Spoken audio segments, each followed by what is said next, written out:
Welcome into the Jazz Notes podcast. I'm Ben Anderson. I'm Chandler Holt. We are recording this on September 24th. This is the last show before Media Day, and then we'll have a show on Tuesday next week, and we'll be 3 days out from the Jazz first preseason game.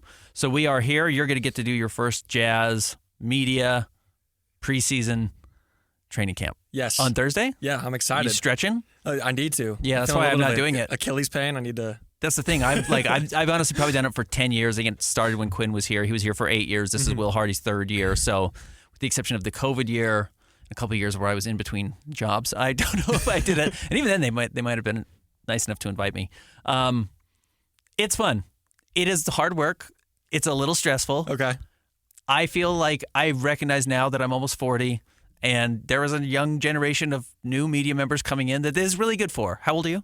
22. Yeah, this is designed for you. Yep. It's no longer designed for fat old 40-year-olds like me running around blowing out my knee. And so far, other than I got poked in the eye by one of our TV producers one time, I'm okay. I've escaped without injury. So I'm going to show up halfway through and talk and try and siphon some info. Okay. And watch and enjoy, and maybe I think they're doing lunch, so I might get free lunch if I can. If they kick me out, that's fine. But I'm going to let the young guns run up and down the floor. So you're in your load management era. I'm trying to avoid becoming Rudy Gay at Utah Jazz media training camp, where I'm so clearly don't belong there anymore. So I'm trying to avoid that. Okay. And I'm just going to go and have fun. And I want to be more Udonis Haslem than Rudy Gay. Gotcha. Does that make sense? Yes. Like, valued, but not a negative. Yep. So we'll see what happens there. But no, it's a fun thing, and I'll be excited to hear what you thought of it. And obviously, I'll be there too. And you can, if you want to write up something about your experience, you certainly can. Again, it's just like you run through a lot of drills, and then you play some games at the end, and they're a mess because nobody knows how to play basketball. Yeah. Including myself, and then it ends.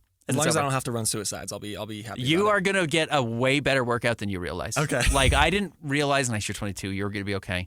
Just going through these stretches that they do, because they really stretch you out because they don't want somebody blowing a hamstring. Yeah. Like, I was sore from just doing the stretches. Like, oh man, these guys this is the real deal. Yeah. They push you through it a little bit. So I'm happy they're doing it. I'm happy to not be doing it. I'm really happy you're getting an opportunity to do it. Monday is going to be media training, actual media day. We're going to cover it on 97.5, the KSL Sports Zone. I believe we're going to be there in studio or live at the ZBBC, I should say. So that should be fun as well. A lot of interviews. If you're looking for coverage of it, ask us. That's our plan. At the very least, worst case scenario, we're just going to be taking live streams of the Jazz broadcast when they are putting the players and the coaches up on the stand. So we will talk more about that in some of our mailbag questions. We got some questions about Media Day as well. But otherwise, that's what's coming up this week. A couple little recent signings for the Jazz. They're all Exhibit 10 contracts. All that means is the Jazz can sign them, waive them, and then still retain their G League rights. So these guys like Dane Goodwin, Keyshawn Justice, they're all going to be with the Stars this year. Yes. Also Max Asmus. Yep. But yeah, they signed Keyshawn Justice on the 20th, and then it came out that they waived him on the 23rd. But like you said, that just means he's going to be with the Stars this year. And that's a process they're going to do. I wouldn't be surprised if you get 3 or 4 more of these before training camp. I had written in the Keyshawn Justice article that Keyshawn was the last player on the 21-man roster. That was poorly written on my part. It's not the last guy they're going to sign, but it fills the 21-man offseason roster. You can carry 21 players, 15 guaranteed contracts, 3 two-way guys, 3 Exhibit 10 players or non-guaranteed deals that you then waive and have to trim it down to 15 players plus your 3 two-way guys by the time the regular season starts. So that's why the 21 number is out there, and that's why the Jazz have to waive guys to clear room for more guys. So that's all part of it. Otherwise, yeah, this Jazz roster is set, barring something crazy, which is like, I kind of had this thought, Mitchell Robinson gets hurt in New York and is going to be out for the first 2 or 3 months of the season. It's like they've been rumored to be interested in Walker Kessler. Like, they've lost Isaiah Hartenstein to the Oklahoma City Thunder. It's like, if that's a team that all of a sudden is like, hey man, we can't survive with just Julius Randle and Precious Achiuwa at center. We need an actual rim protector to do things Tom Thibodeau wants. I still think that's where a guy like Walker has a lot of value around the NBA. Question about that. Do you think that last year specifically there was a lot of rumors about Jordan Clarkson to there? And of course the Knicks roster looks so much different now. They added Mikal Bridges and all these other pieces. But do you think that could be 2 Jazz players heading over to New York? I would be surprised. Okay. I think it's Knicks they're not over the apron, so they are still able to make more trades. they don't have a lot of draft picks, and I don't know if they have a lot of guys they want to trade. Like, I think they really like their roster, and I think they were thrilled with their roster going into the season until you lost Mitchell Robinson again. And because he's always hurt, you got to question, like, is this 3 months or is this a season ender? Yeah. You know, like, he's going to come back, he's going to play 3 weeks and say, no, I got to shut it down for the rest of the year. At which case, like, then maybe you do revisit Walker then at that point if nothing gets done. But I think Walker's going to continue to be a hot name around the NBA. And I'll be really curious what role he plays for the Jazz to start the year. I don't know if he starts. I don't know if he comes off the bench. I don't know if he's competing with Kyle Filipowski for minutes. I think John Collins is going to play 20 minutes a night, 25 minutes a night. Like, he's a firm rotation player. What do those other 25 minutes in the front court look like, specifically at the center position? I think there's a couple names. If Walker Kessler gets traded, do you think he'd be traded before or after the new year? Probably before. Okay. There was, the Jazz were doing this weird thing the last 2 years where they were winning all these games before the trade deadline, and they were like, emergency break. Yeah. Well, we need this thing to fall apart.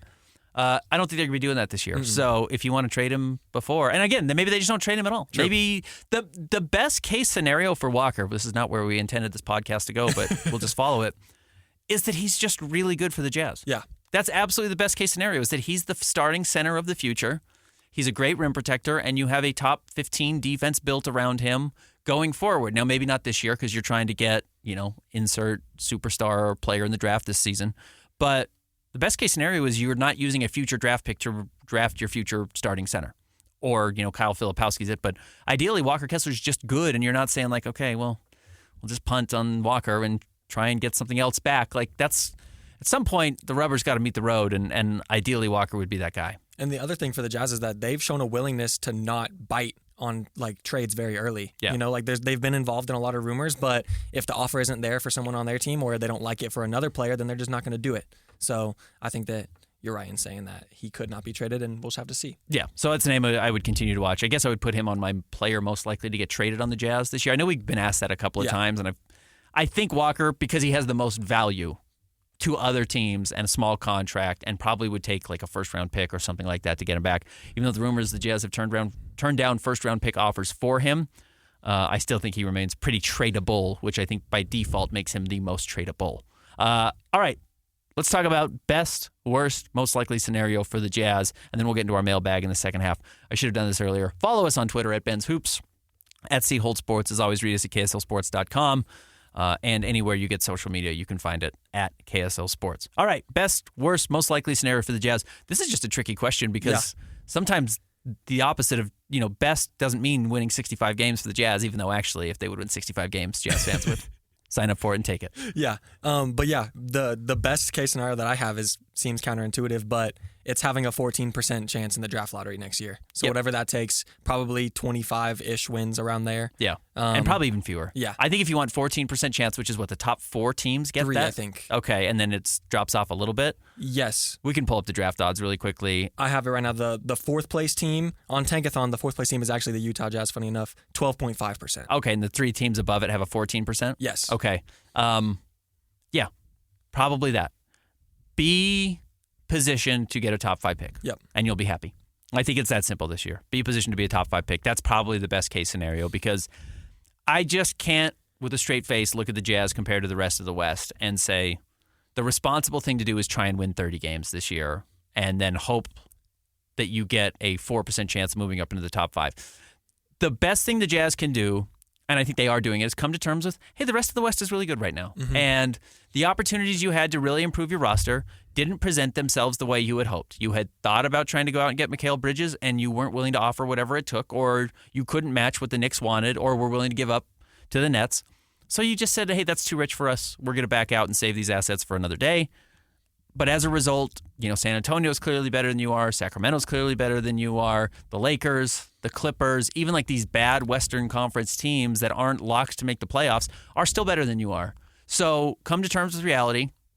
You're competing with Portland in the West for the worst record, and just lean into that. And it will serve you long term. And I know it's not what Jazz fans are dying to hear. I know this rebuild has probably lasted a little bit longer than fans had hoped, but that's where you are this year, so lean into it. So best case scenario is to bear results that reflect where you are, which is the 14th or 15th best team in the Western Conference. Yes. For the worst case, something that I would say is good news for Jazz fans is that I think that the best case scenario is way more likely than the worst case scenario. which is that you end up similarly to where you have been the last 2 years as the like 11, 12, 13 seed. You're right around maybe 30 to 40 wins, and then you fall somewhere between the 5th and 12th pick again.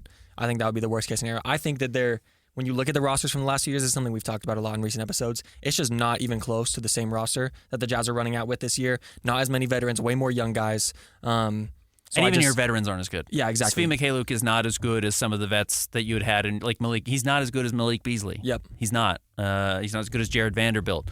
Drew Eubanks is not that good of a player. He's not Kelly Olynyk. Yeah, right. He's not Kelly Olynyk. Exactly to that point. I think you're exactly right. So, and Patty Mills is just washed. Yeah. He's just really at the end of his career and comes in to be a helpful voice who knows Will Hardy, but they are not guys who are going to help you win games. Yep. And then the Jazz youngsters probably aren't going to help you win a lot of games because young guys rarely do. And has nothing to do with whether you're good or not or have a good future.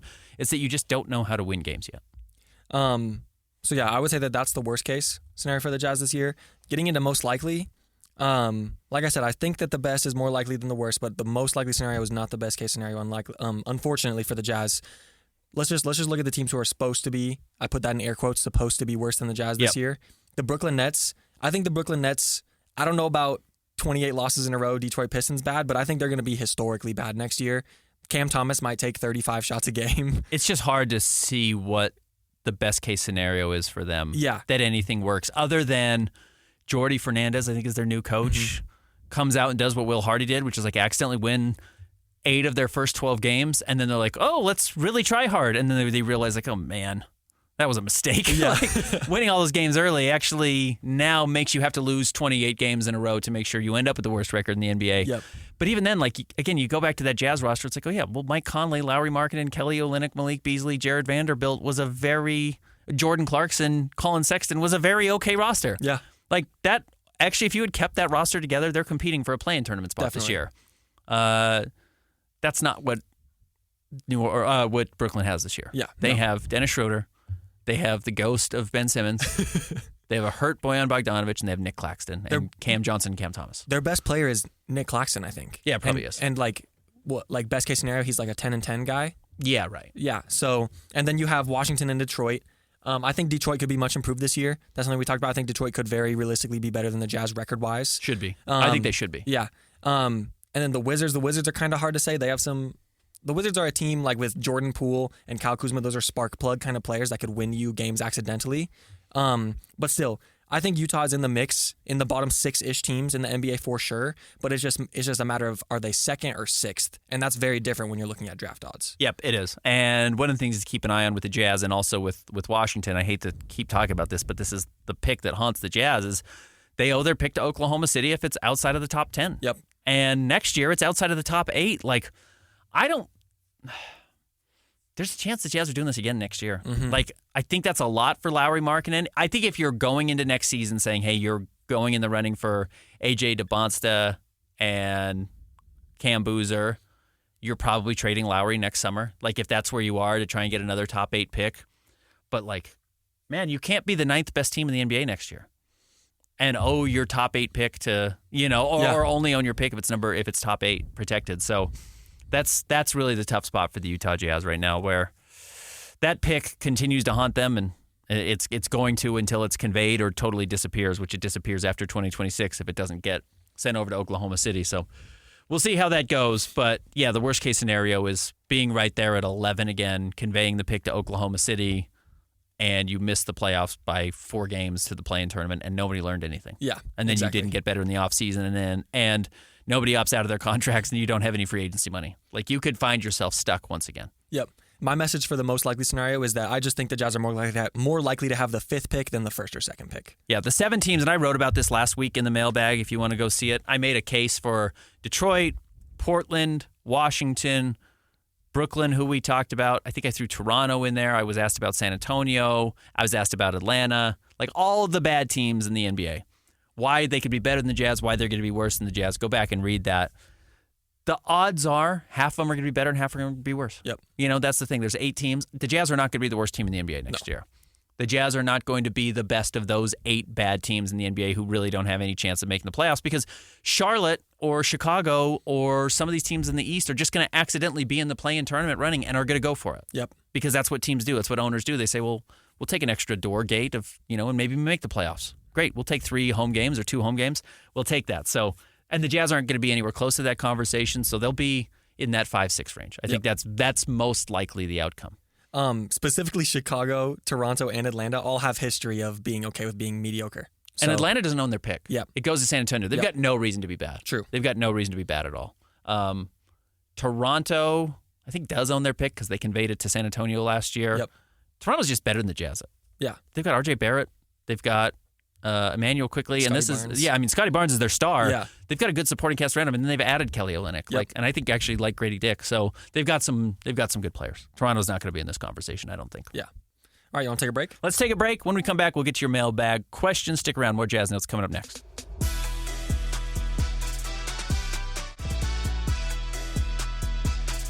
Welcome back to the Jazz Notes podcast. All right, we do this in the second half of every podcast episode. We answer your mailbag questions. I send out a tweet at 11 o'clock on Tuesdays. You can also DM me. My DMs are open, as Aggie fan Dan likes to do, and ask questions that way, and I will try to remember them on Tuesday. But reply to the tweet, and we will answer your question on the podcast. If not, write an entire article about it. So it's a fun thing for us to do. All right, where are we starting? Let's start with Aggie fan Dan's DM questions.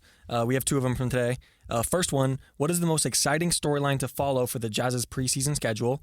Just for a recap for everybody, Jazz preseason starts on October 4th against the New Zealand Breakers. That's at home. Next one is a home game against the Rockets. Back-to-back away games in Texas against Dallas and then San Antonio. Home against the Kings. And then last preseason game away in Portland. I guess I will be focused on the vibes of the team, but vibes are always good in the preseason. Yeah. Everyone's happy to be back at work, and they're making money, and they're doing well, and they've had a good summer. So as long as it's not broken coming in, I think that'll be fine. What am I going to be watching? Most exciting storylines? I guess the young players. I mean, it's always the young players. And the nice thing this year, it's not just like, oh, what did the last 3 years rookies do? It's last year's rookies. It's this year's rookies. There's just like 6 guys that are going to have real opportunities, I think, to play. And then I want to see how those guys fit with Colin Sexton, with Lauri Markkanen, with Jordan Clarkson. It's a kind of a standard answer, but really I think that's the most interesting part of the Jazz this year. I'm going to build off of his question. How much, if at all, do you read into lineups in the preseason, like specifically starting lineup and how it looks in the first half? We saw a little bit, actually, because remember we weren't seeing Taylor Hendricks really playing until like the fourth quarter of games. They were in Hawaii last year for the preseason, and Taylor didn't play until the fourth quarter, and I think we didn't hardly see Bryce at all. Mm-hmm. And then we didn't see him in the first half of the season until the trade deadline. So, does Cody play? Does Isaiah Collier play? Does Kyle Filipowski play? Are those guys playing early? That might be an indicator that they are ready to go pretty quickly.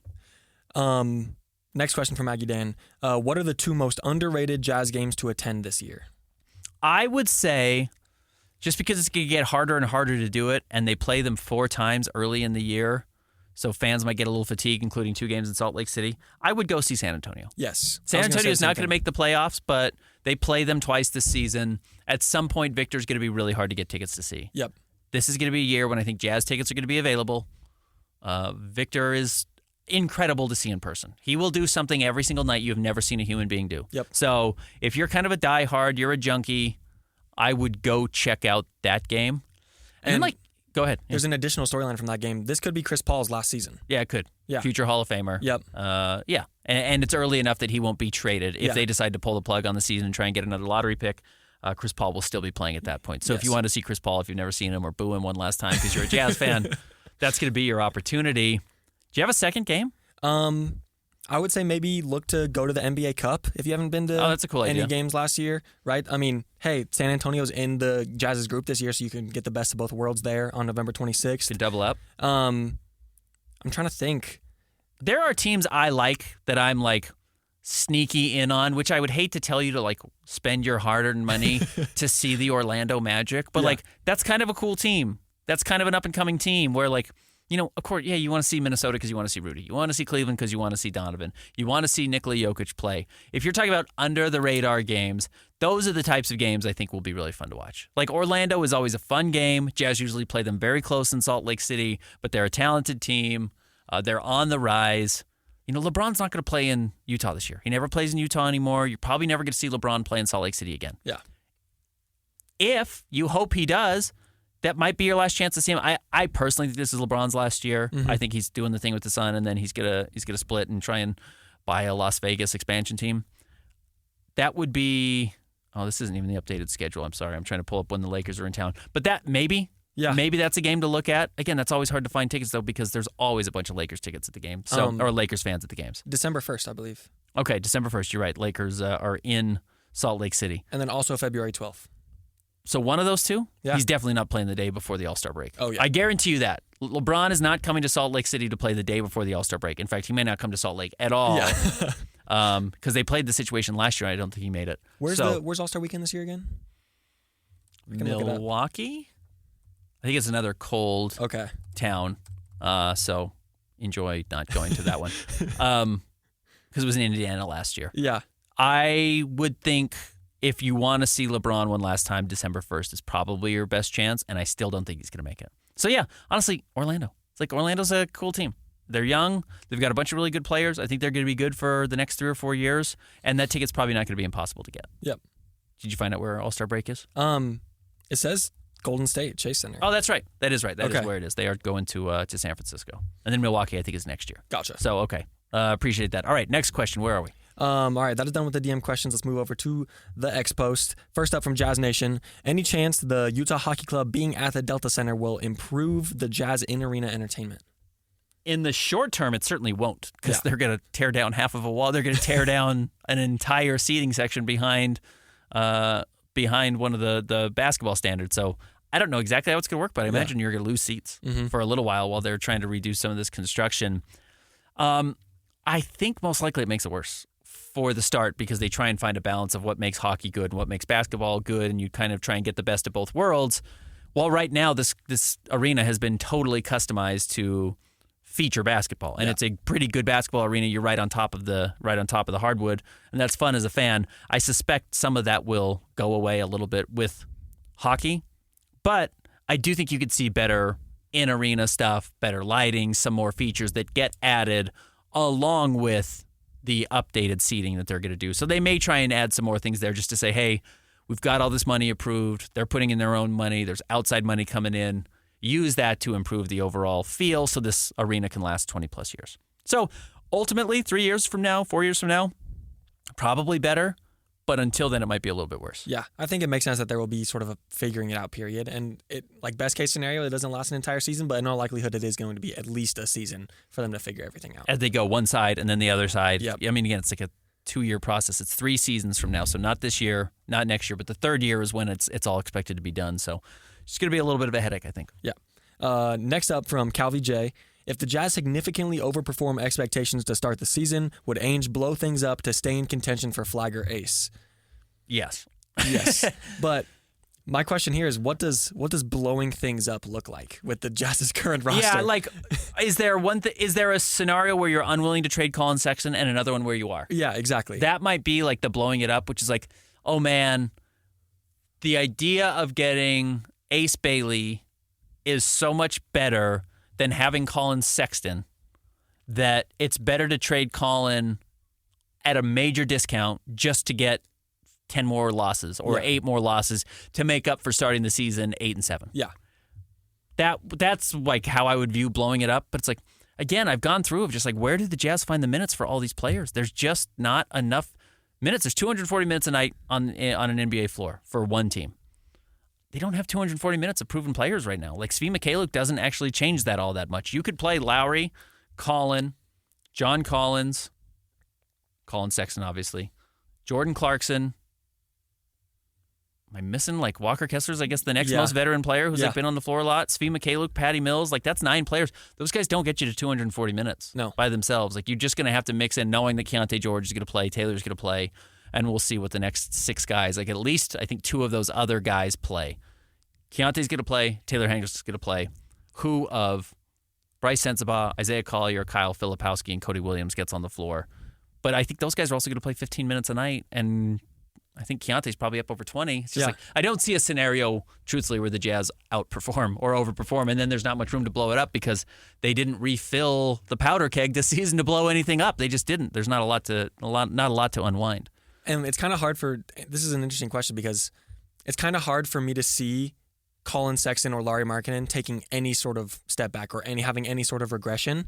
And then when I look at the other another time for air quotes veterans on the Jazz's roster, like I think it's hard for anyone but Jordan Clarkson to see the step back in terms of a role. And that's interesting because over the past 2 years specifically, he's had the ultimate green light. So I don't know, maybe they play Jordan Clarkson a little bit less to make some room for some of these other guys. But I don't know how that looks, and I don't know how it would look in order for the Jazz to overperform expectations. And Jordan had a pretty tough year last year. Yeah. I'll be curious if he plays better this year than he did last year. Now, he was nice. He was up over 5 assists, which is a career high for him, which is a really good number because he was having to play a little bit more like a traditional point guard. But his scoring dropped off over 3 points. His shooting percentage dipped a ton. He was under 30% from the three-point line. So, I just don't think you're trading Jordan for a whole lot right now. True. That's the thing. Like, you can't – blowing it up is only one player. It's probably Colin Sexton. Yep. Like, I don't know if moving John Collins does anything. I don't know if moving Jordan Clarkson does a whole lot to change your outcome this season. Colin Sexton might. Yeah. So maybe that would be the answer. I don't think they're going to exceed expectations early. Yeah, me neither. I really don't, yeah. Next up from Jared Cookson. My memory from Walker's first season was that he had good hands offensively, maybe just in comparison to Rudy Gobert. And then last season, it seemed like a big regression on that front particularly. Does that track with reality? Is this something in his control to improve? I think it's a focus issue more than like his hands got worse or he got stronger or something. Again, Will Hardy talked a lot about working on your fastball. And, the idea, I think, was Walker Kessler wanted to start working on his, curveball, which was shooting threes, which I get. If you want to be a star in the modern NBA, or you want to get paid the most, or you want to stick around the NBA for a decade, being a traditional lob-catching, rim-running center who stands in the dunker spot all game does not get you a whole lot of money. Now, there's a lot of value in it, but it's not where the NBA is trending. So I get why Walker Kessler would want to do that and focused on that. But if he wants to focus on his fastball, which is offensive rebounding, blocking shots at the rim, being very vocal on defense, doing a little bit of switch stuff, but mostly drop, his hands will get better because he's focused on easier things, but I just don't think that's where his focus was. The fact that his free throw shooting didn't get better at all last year, I thought was pretty concerning. Yeah. So I think that's going to be the big key for Walker, and I that's a huge question mark. Walker Kessler going into the season where last year we were debating, is Walker or Jordan Clarkson the Jazz's second best player? And obviously it's Colin Sexton now. Credit Colin for having such a good year. But Walker's not in that conversation in the slightest. Walker's nowhere near that conversation right now. And maybe he can bounce back and really surprise you, but he didn't earn that last season. And his free throw percentage last year, let's see, he went from 51 to 60. So it got 10% better, which is pretty significant. He also took fewer free throws and he played fewer minutes. No, actually played more minutes. So he was taking fewer free throws. Actually made fewer. Those percentage was slightly better. It's an effort thing. It's a focus thing with Walker. Next question from Cade Cottrell. If you were to guess which Jazz player enters this year most improved from the summer, you can count rookies improving from summer league / college. Who would it be?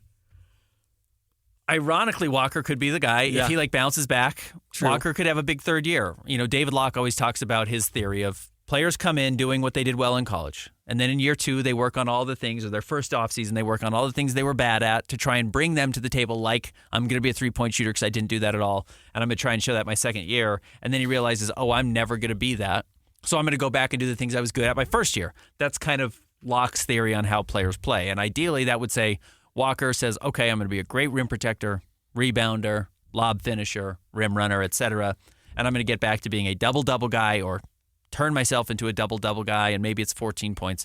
That's where there's probably the most room to improve. I don't think John Collins is going to improve. No. Jordan Clarkson could bounce back. True. But I don't know if the touches are going to be there for Jordan because I think Keontae's going to get a lot of touches. Yeah.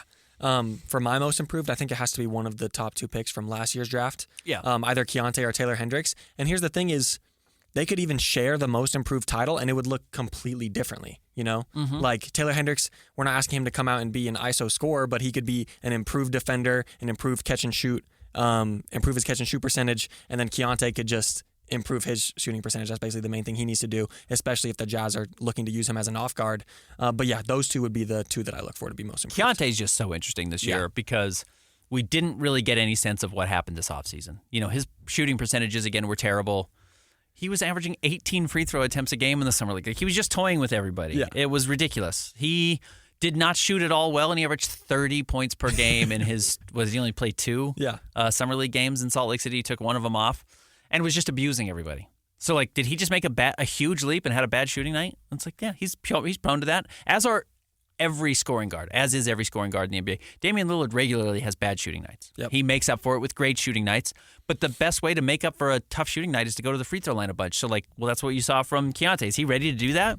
Is he a guy who's going to spam 12 free throw attempts a game or 9 a game, and that's going to allow him to find a rhythm, and then the three-point shot comes along, and he's taking better threes?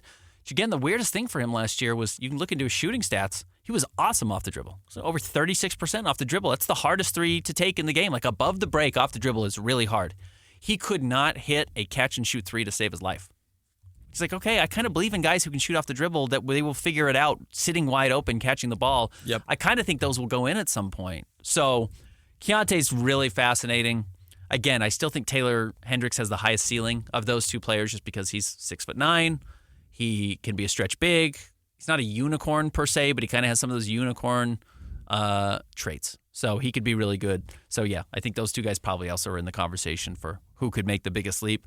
I will tell you the truth, I'm not betting on a huge leap. Okay. And that's not by something I've heard or anything. I'm just saying, like, man, we've got to remember how far away Taylor Hendricks was when he got drafted and the expectation that this was going to be a multi-year process. It's not that I've changed my opinion of Taylor at all. It's just it's going to take a while. And then second-year guards. Young guards don't win. Young guards don't help you do a lot usually in the NBA. Even guys like Shea started needing to get into their third and fourth year before they were really good. Yeah. Next question here from Cade Cottrell again. Who are you most eager to speak to on Media Day and why? Sorry for the long pause. A little curious to talk to Will Hardy. Okay. I'm curious what his demeanor is. I'm curious how he comes into year 3. Year 1, I think, was such a whirlwind. Year 2 was, I think, probably pretty difficult. I'm sure he wants to win. I'm sure he recognizes that's not the goal of this roster that's been assembled in front of him. So I'm curious to talk to Will Hardy. I'm always curious to talk to Will. I really like talking to Justin Zanuck in general. I like Danny Ainge a lot too, so I'm curious to see what they say. I'm guessing that's not what you're curious about, though. Probably mostly the players. You know who's kind of sneaky interesting? He's not going to say a lot, unfortunately, but his storyline's also curious, is Isaiah Collier. Yeah. Who, again, has had this number 1 overall recruit, horrendous season, becomes the, second to last pick of the first round, am I right? 29th or 28th, wherever the Jazz ended up getting him, third to last pick of the first round. Great in Salt Lake City, terrible in Las Vegas. What are his expectations? I think there will be interesting there. Problem is he's not a big talker. He's a pretty shy kid, so I don't expect to hear a whole lot from him. But again, a player I'm going to be excited to watch and focus on and see how he feels about what he did this offseason. Speaking of Collier, for me, it's just all the rookies. Like, I like to take their temperature, where they think they've improved in technically their first NBA offseason. What games they're excited to play. Yeah. Like, I remember last year I asked Keontae, like, who he's excited to go against, what arenas he's excited to play in. Russell Westbrook. Yeah. So, yeah, that would be it for me. And then also, I just think Jordan Clarkson's always fun to talk to. Jordan's fun to talk to. Patty Mills is going to become the fan favorite. Yep. He's just like a very smart person. So I think everyone's going to like talking to him. Of course, he's got a little bit of the Joe Ingles Australian thing that I think people are going to like a lot. Man, who am I missing? Bryce Sensabaugh is pretty interesting too. Yep. Bryce is a really nice person. He's a really nice kid. So I'll be curious what he thinks about this offseason and how he finished the year. Again, he was pretty underwhelming, I thought, at Summer League. And, of course, he breaks his finger, and that ended up being an issue. He's still, he shot 40% from 3 in his few Summer League appearances he was at. The Jazz need shooters. The NBA needs shooters. If Bryce can shoot 40% from 3, which he did in college, and then started out pretty hot with the Jazz and then got really cold at the end, if he can shoot well, he can certainly make it in the NBA, so we'll see what he does. All right, last question for today's episode from Denny B. Karchner. How do you think the rotation is going to settle out? Like I said, I think 4 of the 6 young players play. Yep. So that's of this year's draft and last year's draft. So that's Keontae and Taylor, who we know are going to play. Yep. So it's who of 2 of the next 4 are going to play, which is, again, Bryce Sensabaugh, Cody Williams, Isaiah Collier, Kyle Filipowski. And I told you, I think Filipowski's going to get one of those spots. I think he's going to play, which leaves one spot for Bryce, Cody, and Isaiah, and I would think Cody would be the obvious choice there. I was going to say Cody and Filipowski as well. That's kind of what I would guess, because Cody Williams was a top 10 pick, and that just kind of puts you in that conversation. Kyle Filipowski's played for 2 years, and playing on the wings really hard, or playing point guard's really hard. The Jazz have a deep backcourt. it's going to make it hard for Isaiah Collier to see the floor. Do you think that Hendricks is in the starting lineup this year? That starting 3-4 next to Lowry is pretty interesting. Yeah. Lowry beefing up a little bit might indicate that it's Cody Williams. Yeah. In all the honesty, that Lowry's going to play the 4 and they'll go a little bit smaller at the 3. But you could put, they're pretty interchangeable on offense. Taylor's going to draw a lot of tough defensive assignments. It's going to stink to be Taylor Hendricks this year. Other than being an NBA player, it's going to stink to be Taylor Hendricks because he's going to be guarding Kevin Durant again. He's going to, he was guarding Victor Wembanyama last year, which is really intriguing if you're a Jazz fan. You hope he can really start to show that it's worth it and that he's able to do that. And I think he's going to be able to show some good things. So, honestly, that's what a lot of NBA teams did against Wemby last year, though, is put like one of their bigger perimeter defenders on him and then have their center sort of roaming down low. Yeah. So it's the Jokic battle, too. It's how everyone tries to guard Jokic. So I can see it. Yeah. I really don't know. I'll be curious if the Jazz give any hint of who's going to start at the 3 or 4 next to Lowry. And then, who starts at the 5? Is it John Collins? Is it Walker? My guess is John Collins. Okay. But maybe they just want to know everything they have with Walker and they just say, it's not a sunk cost with John Collins, but you're not going to win this year, so why are you investing in seeing how good John Collins is? We know what John Collins is. I wouldn't be surprised if John Collins, first game is the starting center, and then if Walker performs well off the bench, maybe 10 games in, he gets that starting spot. Yeah, I'll be curious if Walker stays engaged if he doesn't get the starting spot to start the year. True. And then I think the backcourt is very, very clearly Keontae George and Colin Sexton. Yep. And I think Colin's probably your point guard. Yeah. Even though I know a lot of Jazz fans don't think that. But I think that's what it is. All right. I think that's the show. Yep. Appreciate everyone for tuning in. We'll be back again with you with a recap of Media Day next Tuesday and a preview of their first preseason game. They'll actually play 2 preseason games, I think, before we record 2 weeks from now. Yeah. 2 weeks from now. So that's pretty exciting. Be safe at media training camp. Don't come in a cast. You probably have to sign a waiver so the Jazz are not responsible if you get hurt. Anyways, appreciate everyone tuning in. We'll be back with you again next week.